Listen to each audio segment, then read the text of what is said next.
But you and I talked about that a long time ago. And anyway, I would love you to do something. And I think it would be so good for you and so big for you. And we're going to win. We're going to win. You know, we're way ahead of the guy. We're going to win.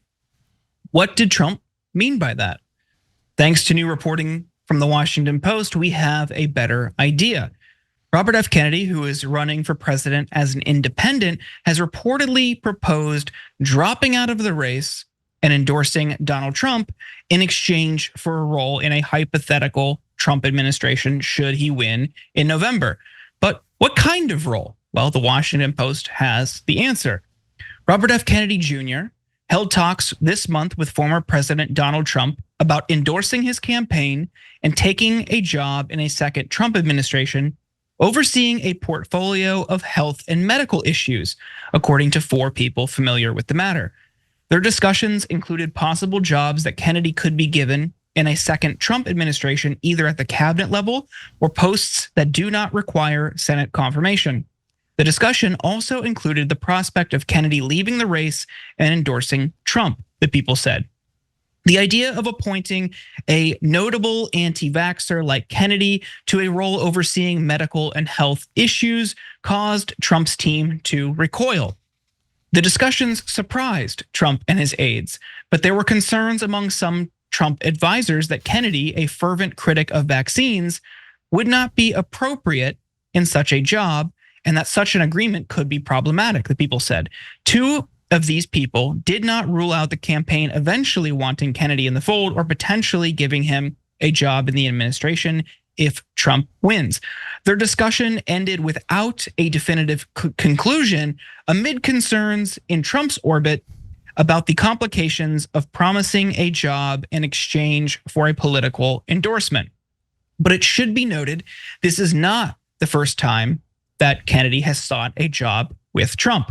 Kennedy met in 2016 and 2017 with then President-elect Trump in Trump Tower in Manhattan to discuss vaccine safety. He asked me to chair a commission on vaccine safety and scientific integrity, Kennedy said after the meeting. And of course, that job did not materialize. But Cenk, what do you make of this report, this potential offer that Kennedy drops out and throws his support behind Trump? Thanks for watching. Our audience has helped build TYT into the media giant it is today. Together, we can accomplish anything. Support our work and join us at tyt.com/team. Okay, so first, let me start with things that might surprise you. This kind of stuff happens all the time, and it makes sense. So if I'm in the race and I'm Donald Trump, and now we know that Bobby Kennedy Jr. is taking slightly more votes from Trump than he is from Biden. That's what all the last set of polls confirm. And so, for example, in the very last poll that came out, Kamala Harris is leading Trump by 2 when it's head to head, but when it includes RFK Jr. and the other candidates, she winds up leading by 5. So if I'm Trump, I'm trying to get RFK Jr. out of the race and to support me. If I'm RFK Jr., I want something in return for that. That's very standard politics.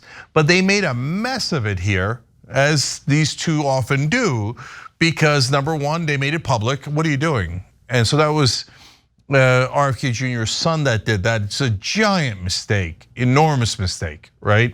And number 2, you're not supposed to say like quid pro quo. Hey, if I do that, I would like this. Don't get me wrong, all the corporate Republicans and all the corporate Democrats play the same game. They're just more subtle about it. Like my expertise is in medicine, of course. I'm not saying that I would want any kind of position like that. And of course, there's no such need because I'm here to support the team no matter what. What they mean is, yeah, I want to head up, that department for you. And that's the kind of coded language that standard professional politicians use all the time. So in my opinion, you shouldn't get freaked out that this conversation happened. It's just as standard as it gets. Now, the part that freaks people out, I think justifiably, is RFK Jr. for health and medicine. That's not the direction I'd go. Okay, so I know that that's what he would want. But to me, and we discussed this here before, I think Bobby Kennedy Jr. for housing and urban development that makes sense. His policy on housing is stop private equity from buying all the houses and driving up prices. That's actually the best policy he has. And that way he's not anywhere near the controversial conversation about vaccines, but he would be a part of the campaign. So I don't want to give them too many tips, but that's the thing that is logical. But if you say, hey, the guy who is known as, for right or wrong in your opinion, in my opinion, it is right, that, hey, the crazy guy on vaccines, like that I don't agree with him on vaccines. I think that like you couldn't find something worse so to talk about, because it's gonna repel a lot of voters who agree with me that he's not right about vaccines. Now, having said all that, I wanna add one more thing, Jordan, because so people are saying, oh my God, we can't have this crazy RFK Jr. making decisions about vaccines and medicine. Wait a minute, in that scenario, the president would be Donald Trump, who's actually infinitely crazier than RFK Jr., even about vaccines and even about health and medicine. So even in that conversation that they had that was released, Trump is saying, oh yeah, they give those massive doses of vaccines to the babies, like 34 all in one. And then you see the effect right away, the poor babies. And RFK Jr. doesn't say anything because that's not his claims. His claims are debatable and they're about science, and I debate them, and I think they're wrong. But he doesn't say that they don't give that massive dose. Trump is totally wrong about that. And you don't see the effects right away. Even if there were any effects, it's not like the baby goes like in a movie like, oh, I am now super baby or mangled baby. That doesn't happen, you moron. So Trump's 10,000 times worse than RFK Jr. on this. He's also the guy who suggested that maybe we should inject disinfectant into our lungs to cure COVID. If you're worried about RFK Jr., you should be worried 10 times more that the guy in charge knows so much less than RFK Jr. does, and is 10,000 times crazier on health and medicine. And then finally, Jordan, if you remember, when he first came into office, he said he was gonna cancel Obamacare. And then they said, what are you gonna replace it with? And of course he had no answer because he didn't want to replace it. But apparently they had some meetings about it, because one time he came in front of the White House, they asked him about it, and he said, nobody knew that healthcare was this complicated. That's the moron that would be in charge. So we're worried about Bobby Kennedy, we should be worried about Trump. I mean, I'm worried about both of them. I don't have a lot of faith in either. I don't think we, have like the best slate of options, but those two are certainly near the bottom for me this cycle. I need to go back to your first point. I am certain this stuff happens all the time in our political system. Offering to drop out in exchange for a role. Their unfortunate mistake is, of course, letting it be recorded and then ultimately leaked, which led to reporters following up and finding out that that was on the table. Who knows where that goes? But to draw a parallel, in 2020, Pete Buttigieg was performing better than Biden in the primary. Why drop out? Why would you just drop out of that race? Oh, you become Secretary of Transportation without having any qualifications for that role. I'm sure he did a decent job in South Bend, but I do think that transportation issues at the national level are a bit more complicated than widening bike lanes. So we have seen multiple transportation catastrophes and issues throughout the past couple of years. And while there have been some good regulatory changes, I don't think that's anything of his doing. He's just the figurehead of that agency. But this ultimately helps propel him in his career later in life. He wants to be president. It is perfectly clear. He wants nothing more than to be president. I hope we can deprive him of that satisfaction. But that's, I think, one of the key examples of this happening in other circumstances. On the RFK and Trump factor, I think there have been many criticisms, which I have long thought are valid, and this reinforces them, is that he might be running a front campaign for Trump. They share a large prominent donor in Timothy Mellon. Mellon has given RFK 25 and RFK supporting super PACs $25 million so far this cycle, helping keep his campaign afloat. And he's also Trump's largest donor. He started in the Democratic primary. He didn't get much traction. He became an independent. Now he's aligning himself with multiple different parties in different states just to try to get ballot access. But the math is not there. but he's still continuing.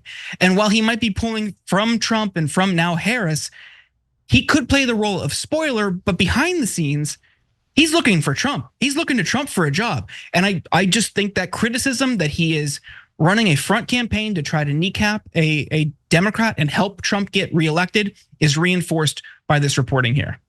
Yeah, well, there's a couple things that I don't fully agree with there. Number one, if he's running a front campaign for Trump, he's doing an awful terrible job at it because he's taking more votes from Trump.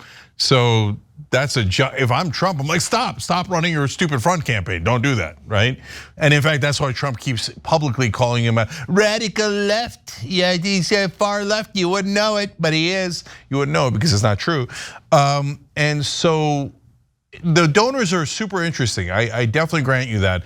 I don't know what their intent was, but it's not playing out that way. And he's considered kind of radical. So if he agrees more with Trump, I don't know that helps Trump. I think it hurts Trump. So if that's their strategy, they're executing it very poorly. And then finally, I also disagree with you that Buttigieg did a fine job in South Bend. As we showed it, Jonathan Larson did some brilliant reporting at tyt.com on Buttigieg's reign in South Bend, and it was pretty terrible, actually. It was all giant marketing propaganda by mainstream media because Buttigieg loves corporations. You should read those stories. He was terrible, especially to the African-American community there. But Jordan's main point is 100% right, which is, you think Buttigieg happened to get cabinet secretary for a position he's as qualified for as Hunter Biden? Oh, coincidence. No, of course they made a deal. I'll drop out and you put me in your cabinet. And that's exactly what happened. That's why I said super standard fare. It's not like RFK Jr. and Trump didn't invent this.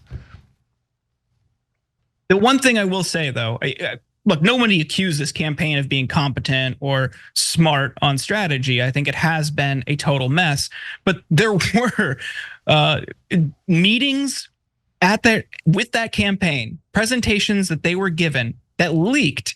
And in the slides, it literally said, our top priority is to defeat Biden. And this was obviously, of course, before he was removed, but like, if you're running as an independent and you don't have the math there, what are you doing? And I think that led to suspicions about the donors. After we started to see financial reports, we see, oh, they share the biggest GOP donor this cycle right now in Timothy Mellon. So Gilded Age banking heir, I don't have a lot of faith in RFK's ability when he's so reliant on him to push back on whatever this guy who is funding this effort wants. And again, that he shares this same prominent donor, the biggest donor for Trump this cycle and the biggest GOP donor so far this cycle, that is extremely troubling. Yeah, super last thing I'll say on it is to give you the full story. RFK Jr. constantly says, look, I reached out to the Democrats. They will not return my call. So I reach out to Trump, he returns my call. I reach out to you guys, you don't return my call. What do you want me to do? Now, that doesn't mean that Jordan isn't right about the donors. You should definitely be tracking the donors and seeing what they're up to. But it's not, let's put it this way, the Democrats have not covered themselves in glory in how they've handled RFK Jr.'s campaign. The best way to handle it would have been within the Democratic primary, run a real primary, he would have lost, and all of this would have been over. But instead they pushed him out, now he's an independent. Now they're complaining that he's an independent. Well, maybe you shouldn't have pushed him out of the primaries. So look, I'm not trying to defend Bobby Kennedy. What I'm doing is pointing out everyone's got faults here, or all across the board, Trump, Kennedy, and the Democratic Party. That's, in my opinion, that's just a fact. Thanks for watching The Young Turks, really appreciate it. Another way to show support is through YouTube memberships. You'll get to interact with us more. There's live chat emojis, badges. You've got emojis of me, Anna, John, JR. So those are super fun. But you also get playback of our exclusive member-only shows and specials right after they air. So all of that, all you gotta do is click that join button right underneath the video. Thank you.